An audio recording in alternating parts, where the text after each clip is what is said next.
విధంగా అదే లక్ష్యం అలా ఉండాలి. మన లక్ష్యం అనేటువంటిది వేరే చోట వెళ్ళకూడదు. మన ఇంద్రియ వ్యాపారాలన్నీ కూడా వేరే చోట వెళ్ళకూడదు. ఒకే చోట కేంద్రీకృతం చేయాలి. ఈ విధంగా ద్రోణాచార్యుల వారికి రోమాంచమైందట. ఈ విధంగా చెప్పగానే అర్జున విచారం ఏం చేస్తున్నావు? 1000 బాణం అని అన్నారు. 1000 బాణం అనగానే ఏదైతే చెట్టు మీద కట్టినారో పక్షి, ఆ పక్షి ఏమి కృత్రిమమైనటువంటి పక్షి, నిజమైనటువంటి పక్షి కాదు. నిజమైనటువంటి పక్షికి కొడితే అది దోషం, పాపం. కాబట్టి కృత్రిమమైనటువంటి పక్షి. ఆ పక్షికి ఎప్పుడైతే బాణాన్ని వెయ్యగానే దాని యొక్క శిరస్సు కింద పడ్డదయ్యా. దాన్ని చూశారు ద్రోణాచార్యుల వారు. చూసి అర్జునుడిని ఆలింగనం చేసుకున్నారు. ఆలింగనం చేసుకొని ఈ విధంగా, సరే శిష్యులలో నువ్వే అగ్రగణ్యుడైనటువంటి వాడివి అని ఈ విధంగా చెప్పారు. అక్కడికి వెళ్ళి కొంచెం కాలం అయిన తర్వాత ద్రోణాచార్యుల వారు శిష్యులతోని గంగానదికని వెళ్ళారు. గంగానదిలో నీటిలో వెళ్ళి వాళ్ళు అవగాహన స్నానం చేస్తున్నారు. నీటిలో మునిగి స్నానం చేస్తున్నారో లేదో ఒక బలిష్టమైనటువంటి మొసలి వచ్చి ద్రోణాచార్యుల వారి యొక్క తొడను పట్టుకున్నది. ఈ విధంగా దాన్ని విడిపించేటటువంటి శక్తి ద్రోణాచార్యుల వారికి ఉంది. కానీ శిష్యులను పరీక్షించాలి అనేటువంటి ఉద్దేశం చేత అప్పుడు ఆయన గురువుల వారు అంటున్నారు కదా, ద్రోణాచార్యుల వారు, ఒరే నన్ను మొసలి పట్టుకున్నదిరా, కాబట్టి ఈ మొసలి బారి నుండి నన్ను విడిపించండి అనగానే అర్జునుడు కొచ్చనైనటువంటి బాణాలను 7 బాణాలను అధోముఖంగా దించాడట. అంటే ఆ తొడకు వెనుక కింది భాగం లోపల ఆ యొక్క 7 బాణాలను దించాడు. దాని ముఖంకు దాకేటట్టుగా, ఆ మొసలి ముఖానికి దాకేటట్టుగా 7 బాణాలను దించాడు అర్జునుడు. పైనుంచి 7 బాణాలను అధోముఖంగా. తాను నిలబడ్డాడు ఎక్కడ? గడ్డ మీద నిలబడ్డాడు. కానీ బాణం ఎలా వెళ్ళింది? బాణం వెళ్ళింది అధోముఖంగా వెళ్ళి దానికి తాకిందయ్యా. ఆశ్చర్యకరం. ఈ విధంగా అందరూ కూడా దిగ్భ్రాంతిని చెందుతున్నారు. ఆ కౌశలం, అర్జునుడి యొక్క కౌశలాన్ని చూసి, ఈ విధంగా వాడి యొక్క కార్యసిద్ధిని చూసి, వాడి యొక్క క్రియాసిద్ధిని చూసి అందరూ కూడా శ్రేష్టమైనటువంటిదయ్యా అని ఈ విధంగా అర్జునుడు ఇంకా అనేకమైనటువంటి బాణాలను వేసి ఆ యొక్క మొసలిని చూరు చూరు చేసేసినాడట. ఈ విధంగా ఎప్పుడైతే ఆ మొసలి ఆ ద్రోణాచార్యుల వారి యొక్క తొడను వదిలేసింది, అది చూరు చూరు అయిపోయింది. తర్వాత ద్రోణాచార్యుల వారు చాలా సంతోషంతో, ఏ మహాబాహు, ఈ విధంగా నన్ను రక్షించావు కదా, కాబట్టి నేను నీకొక అస్త్రాన్ని ఇస్తాను, బ్రహ్మశిరస్సు అనేటువంటిది. అది దాన్ని నేను నీకు ఉపదేశం చేస్తాను, విను. అది ఎల్లప్పుడూ కూడా మనుషుల పైన నువ్వు ప్రయోగం చేయకూడదు. నీకు అది మనుషుల పైన గినా నువ్వు దాన్ని ప్రయోగం చేస్తే ఈ యొక్క జగత్తుని అది నాశనం చేస్తుంది. కాబట్టి ఓ ప్రీతిపాత్రుడా, ఇది అసాధారణమైనటువంటి అస్త్రం. కాబట్టి నియమ నిబద్ధతలు అన్నిట్లను కూడా నువ్వు చెయ్యు, వ్రతాన్ని చెయ్యు, దీన్ని ధారణ చెయ్యు అని చెప్పగానే ఆ వీరుడైనటువంటి వాడు, ఆ యొక్క అర్జునుడు ఆ యొక్క అస్త్రాన్ని తాను పొందినటువంటి వాడైనాడు. అదేవిధంగాని ఆ గురుల వారి నుండి ఆ యొక్క అస్త్రాన్ని తాను స్వీకరించినటువంటి వాడైనాడు.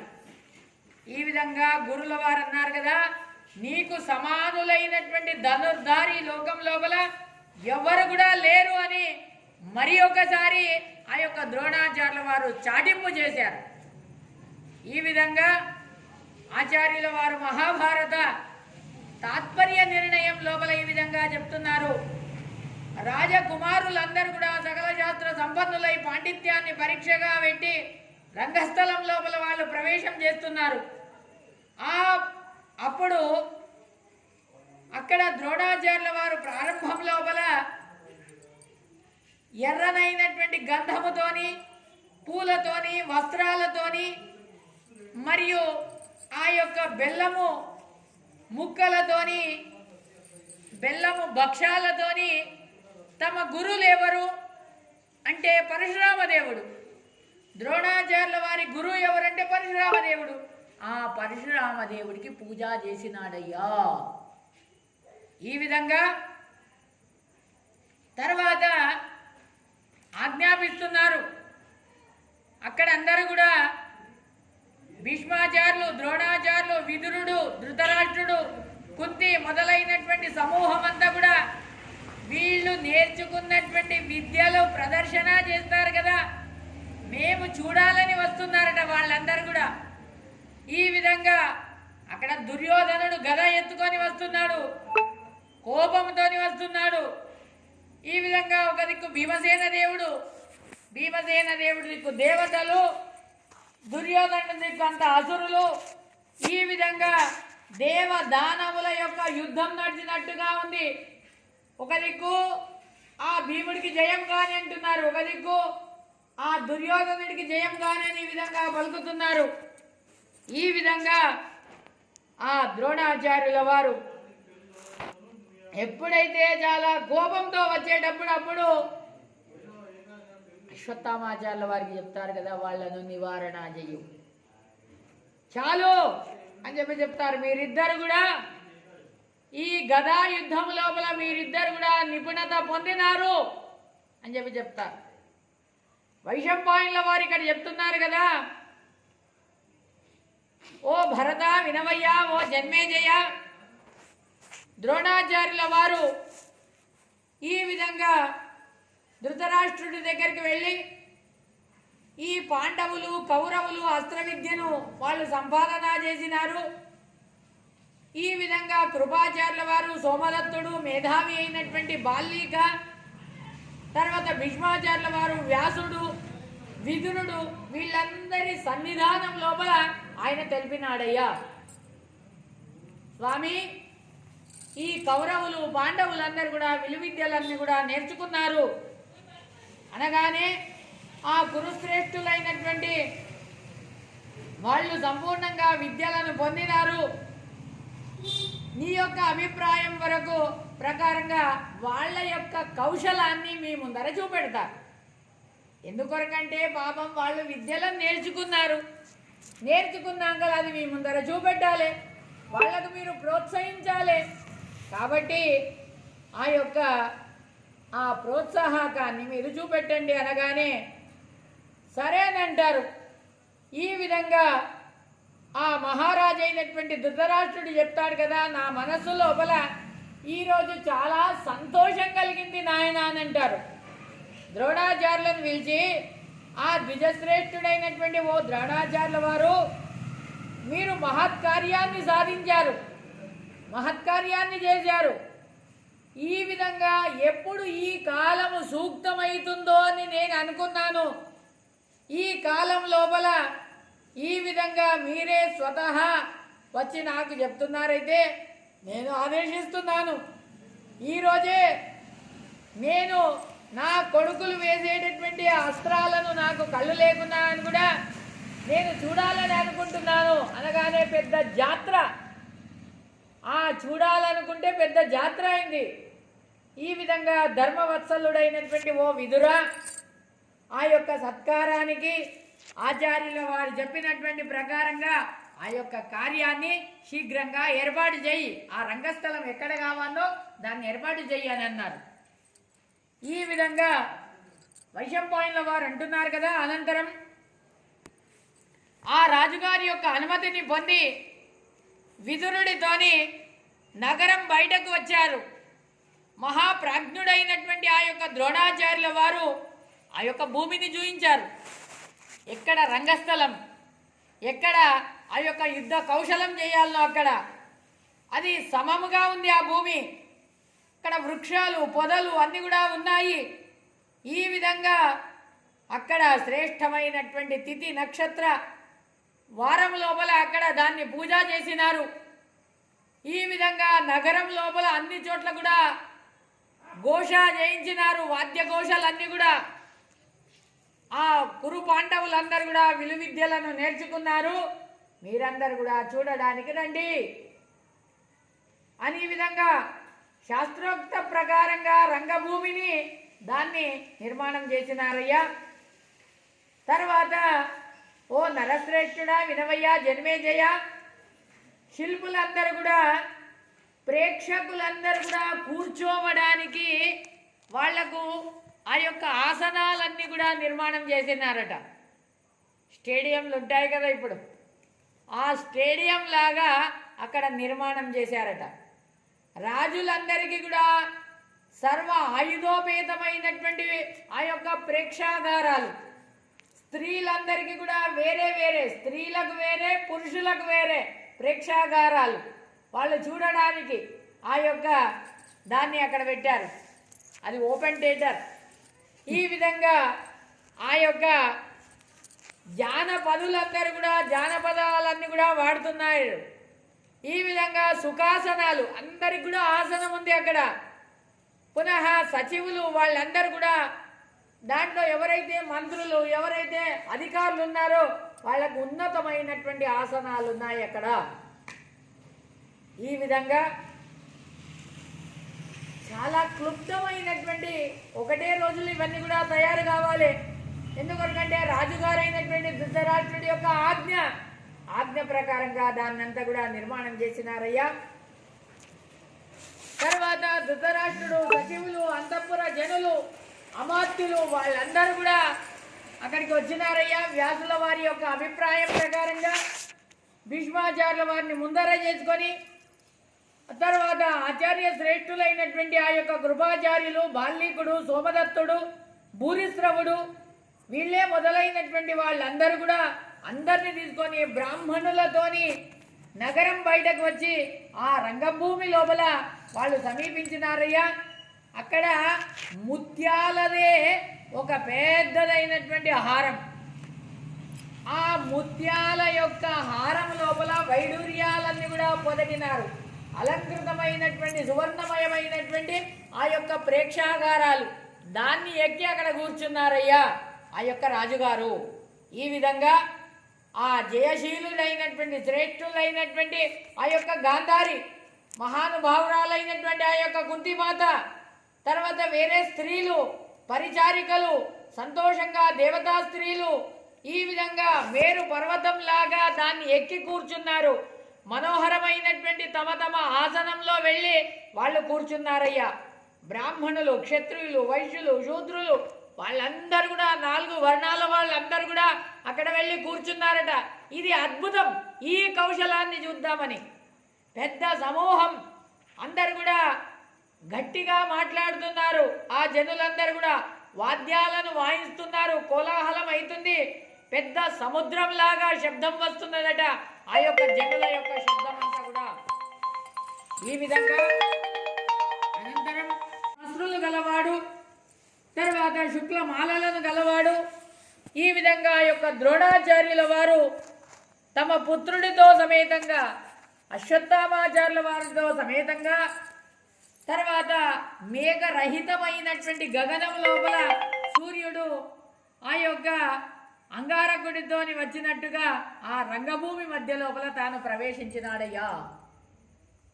ఈ విధంగా వ్యాసుల వారి యొక్క అభిప్రాయం ప్రకారంగా బలిష్ఠుడైనటువంటి శ్రేష్ఠుడైనటువంటి శస్త్రజ్ఞుడైనటువంటి బ్రాహ్మణులతోని స్వస్తివాచనం చేసుకొని అక్కడ ఆ పూజ అంతా కూడా జరపబడ్డది. ధృతరాష్ట్రుడు, ద్రోణాచార్యులు మరియు కృపాచార్యులు సువర్ణ మణి రత్నాలతోని అనేక విధమైనటువంటి వస్త్రాలను, విపులమైనటువంటి దక్షిణలను వాళ్ళకి ఇచ్చాడయ్యా. ఆ ధృతరాష్ట్రుడు ద్రోణాచార్యులకు, కృపాచార్యులకు, వాళ్ళందరికీ పెద్ద పెద్దదైనటువంటి ఆ యొక్క దక్షిణ తాంబూలాలను, సువర్ణాలను, రత్నాలను అన్ని కూడా ఇచ్చి పుణ్యాహ ఘోష ఎప్పుడైతే అయిపోయిన తర్వాత తమ వివిధమైనటువంటి శస్త్రాలను తీసుకున్నారు, ఉపకరణాలను తీసుకున్నారు, రంగభూమి లోపల వాళ్ళు ప్రవేశించారు. ఈ విధంగా అనంతరం వాళ్లకు వేళ్లకు దొడుక్కోవడానికి కవచాలు, ఈ విధంగా ఆ కవచాలను పెట్టుకున్నారు. తర్వాత నడుముకు వేసుకోవడానికి ఒక కవచం, నడుముకు పెట్టుకోవడానికి ఒక పట్టి, ఆ పట్టికను పెట్టుకున్నారు. తర్వాత వెన్నుకు పెట్టుకోవడానికి ఒక బత్తలిక, ఆ బత్తలికను పెట్టుకున్నాడు. చేతి లోపల ధనస్సును పట్టుకున్నారు. మహాబల శ్రేష్ఠులైనటువంటి వాళ్ళందరూ కూడా రంగభూమి లోపల ప్రవేశించారయ్యా. ఈ విధంగా యుధిష్ఠిరుడు మొదలైనటువంటి వాళ్ళందరూ కూడా జ్యేష్ఠులు, అనుజ్యేష్ఠులు, ఈ విధంగా ఒక్కొక్కళ్ళందరూ కూడా ఆ దుర్యోధన, ఆ ద్రోణాచార్యుల వారి యొక్క ఆజ్ఞానుసారంగా వాళ్ళందరూ కూడా రంగభూమి లోపల ప్రవేశించి ద్రోణాచార్యుల వారికి నమస్కారం చేశారు. విధివత్తుగా ఆ ద్రోణాచార్యుల వారికి, కృపాచార్యుల వారికి వాళ్ళు పూజలు చేశారు. తర్వాత వాళ్ళు ఇచ్చినటువంటి ఆశీర్వాదాలను వాళ్ళు తీసుకున్నారు. సంతోషంతో ఆ యొక్క కౌరవులు ఆ యొక్క పూజా పుష్పాలతో సహితమైనటువంటి శస్త్రాలకు నమస్కారం చేసి రక్త చందన మిశ్రితమైనటువంటి పుష్పాలతోని స్వతహా వాళ్ళు పూజ చేశారు. తర్వాత అన్ని రక్తపు వస్త్రాలను, తర్వాత విభూషణాలతోని అలంకృతమైనటువంటి రక్త చందనంతోని లేపితమైనటువంటి రక్త పుష్పాల యొక్క మాలలను వాళ్ళు ధారణ చేసినటువంటి వాళ్ళైనారయ్యా. ఈ విధంగా ఆ రక్త పతాకము, ఈ విధంగా రక్త తనయంలాగా ఉండేటటువంటి వాళ్ళు ఈ విధంగా ఆ ద్రోణాచార్యుల వారి యొక్క అనుమతిని పొంది శస్త్రాస్త్రాలను తీసుకున్నారు, ధనస్సును తీసుకున్నారు. తర్వాత అక్కడ ఆ సువర్ణ భూషితులైనటువంటి వాళ్ళు, సప్త సువర్ణ భూషితులైనటువంటి వాళ్ళు, ఆ సువర్ణం ఎలా ఉంటుంది అంటే అది కాచినటువంటి సువర్ణం. ఆ సువర్ణాన్ని వాళ్ళు మొదలు ఒక కవచాన్ని పెట్టుకున్నారు. ఆ కవచం పైన సప్త సువర్ణాన్ని పెట్టుకొని వాళ్ళు ఆ యొక్క రంగం లోపల ప్రవేశించారయ్యా. ఈ విధంగా లోపల వచ్చి ఆ తమ బిల్లు బాణాలను అవన్నిట్లను కూడా సరి చేసుకుంటున్నారు. వివిధాకారమైనటువంటి బాణాలను ఘోషా చేస్తున్నారు. ఈ విధంగా అక్కడ అనేకమైనటువంటి పంచభూతాలు ఉంటాయి, ఆ పంచభూతాలకు వాళ్ళు పూజ చేస్తున్నారు. ఈ విధంగా మహాపరాక్రమవంతులైనటువంటి ఆ యొక్క కుమారులు పరమాద్భుతమైనటువంటి ఆ యొక్క ప్రయోగాన్ని చేస్తున్నారు. కొంతమంది ప్రయోగం చేసేటప్పుడు ఆ యొక్క బాణాలు ఎప్పుడైతే వేస్తున్నారో ఆ వృక్ష మూలం దగ్గర పడ్డాయట. కొన్ని బాణాలు వేసేటప్పుడు ఆ యొక్క వృక్షంలో ఉండేటటువంటి పుష్పాలకు దాగి తర్వాత ఉన్నత భాగంలో దాగి అవి కింద పడ్డాయి. ఇంకా కొంతమంది ఆ వృక్షము పైన దాగి లక్ష్యం పైన వెళ్తుంది కాబట్టి ఈ విధంగా లాఘవముతోని వెళ్తున్నాయి. ఈ విధంగా కొంతమంది అందరికి కూడా తన తల మీదకి వెళ్ళే జియ్యమని వెళ్తున్నాయట. ఈ విధంగా అది వెళ్ళేటప్పుడు చాలా భయం వేస్తుందట. అరే మన తలలకు ఎక్కడ తాగుతాయో అని వాళ్ళ తలలు అందరు కూడా తగ్గించినారట. ఈ విధంగా అందరికి కూడా సంతోషము, విస్మయము, ఈ విధంగా అస్త్ర కౌశలాన్ని అందరు కూడా వీక్షించి చూస్తున్నారు. ఈ విధంగా ఆ రాజకుమారులందరూ కూడా తమ పేర్లను చెప్పుకుంటూ ఆకాశం లోపల ఈ విధంగా ఒక మంచాన్ని ఏర్పాటు చేశారు ఆ యొక్క బాణాలతోని. ఈ విధంగా ఇచ్ఛామాత్రము చేత దాన్ని నిర్మాణం చేశారు. గంధర్వ నగరంలాగా దాన్ని నిర్మాణం చేశారయ్యా. ఆ యొక్క ఈ కుమారులందరూ కూడా, అక్కడ ప్రేక్షకులందరూ కూడా ఒక్కొళ్ళ ఇద్దర వేల సంఖ్యాకమైనటువంటి ప్రేక్షకులందరూ కూడా దాన్ని చూస్తున్నారు, విస్మయంతో చూస్తున్నారు. ఇది సాధు సాధు సాధు అని అంటున్నారు, ఉచ్చస్వరముతోని పలుకుతున్నారు. ఈ విధంగా ఆ మహాబలుడైనటువంటి ధనుర్ధారి అయినటువంటి ఆ యొక్క అర్జునుడు వచ్చాడయ్యా. అనేకమైనటువంటి బాణాలను తాను ప్రయోగిస్తున్నాడు. గజపృష్టము లోపల, అశ్వపృష్టము లోపల, తర్వాత కుస్తీ లోపల ఈ విధంగా ఖడ్గ చర్మాలను వేసుకొని తర్వాత వాళ్ళు ప్రహరాలు చేస్తున్నారు. శాస్త్రోక్త ప్రకారంగా శాస్త్ర మార్గం లోపల వాళ్ళు సంచారం చేస్తున్నారయ్యా. ఈ విధంగా అక్కడ ప్రేక్షకులందరూ కూడా ఆ కుమారుల యొక్క క్షిప్రతను, వాళ్ళ యొక్క వేగాన్ని చూసి, సమీచీతను చూసి, యొక్క శౌర్యాన్ని చూసి, స్థైర్యాన్ని చూసి, తర్వాత వాళ్ళ యొక్క దృఢ ముష్టిత్వాన్ని చూసి, తర్వాత వాళ్ళ యొక్క ఖడ్గ చర్మ ప్రయోగాలను చూసి, ఇది సాధు సాధు, ఇది ఇంకా ఇటువంటి నేర్పరితనం, ఇటువంటి ఎవరు నేర్పిస్తారు అని అంటే ఇది ద్రోణాచార్యుల వారికే సాధ్యమవుతుంది, ఇంకా ఎవరికి కూడా సాధ్యమే కాదు అని ఈ విధంగా వాళ్ళను కొண்டாడుతున్నారు. అనంతరం నిత్యం పరస్పరముగా ఈ విధంగా క్రోధంగా ఉండేటటువంటి ఆ యొక్క భీమసేన దేవుడు, ఆ దుర్యోధనుడు క్రోధశాలి అయినటువంటి వాడు, తర్వాత భీమసేన దేవుడు ఇద్దరు కూడా గదలను పట్టుకొని వచ్చారయ్యా. ఆ గదలను పట్టుకొని వచ్చేసి భీమసేన దేవుడి పైన ఆ దుర్యోధనుడు కోపంగా వచ్చాడు, గదను ఎత్తుకొని వచ్చాడయ్యా. ఈ విధంగా మహాబాహుశాలి అయినటువంటి వాడు, బృహత్తరమైనటువంటి పెద్ద అది బంగారు గద, ఆ బంగారు గదనే తీసుకొని వచ్చాడు. ఈ విధంగా గదను లేపాడు. రెండు వృషభాలు ఏ విధంగానైతే ఢీకొంటాయో ఆ విధంగా రెండు వృషభాలు ఢీకొన్నట్టుగా ఉన్నాయి. మహామతి అయినటువంటి విదురుడు అంటున్నాడు కదా, ధృతరాష్ట్ర, గాంధారి చూడు, నీ కుమారుల యొక్క చేష్టలను చూడు, వాళ్ళు ఎలా యుద్ధం ఆడుతున్నారో చూడు అని ఈ విధంగా చెప్తున్నారు. ఇది శ్రీమన్మహాభారతే శతసహస్రికాయాం సంహితాయాం ఆదిపర్వ